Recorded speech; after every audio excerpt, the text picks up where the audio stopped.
మొన్ననే జైలు శిక్ష ఖరారైనటువంటి గాలి జనార్దన్ రెడ్డి బయటికి రావడానికి ప్రయత్నం చేస్తుంటే అవకాశం లేకుండా పోతోంది. ఓబులాపురం అక్రమ మైనింగ్ కేసులో సిబిఐ కోర్టు విధించిన శిక్షను సస్పెండ్ చేయాలంటూ దోషులు దాఖలు చేసిన పిటిషన్ మీద అత్యవసర ఉత్తర్వులు ఇవ్వడానికి తెలంగాణ హైకోర్టు బుధవారం నిరాకరించింది. సిబిఐ వివరణ ఇవ్వకుండా సిబిఐ కోర్టు విధించిన శిక్షను సస్పెండ్ చేస్తూ ఉత్తర్వులు ఇవ్వలేమని తేల్చి చెప్పింది. వేసవి సెలవుల ప్రత్యేక కోర్టు సుదీర్ఘ విచారణ చేపట్టడం కూడా సాధ్యం కాదని స్పష్టం చేసింది.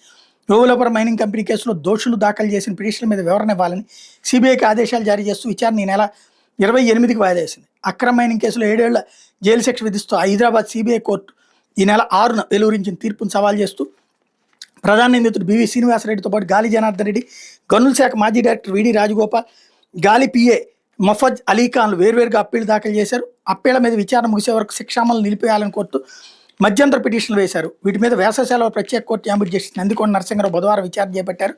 సిబిఐ తరపు న్యాయవాది శ్రీనివాస్ కపాటియా వాదనలు వినిపిస్తూ అప్పీళ్లకు కౌంటర్లు దాఖలు చేస్తానికి గడువు కావాలని కోరారు.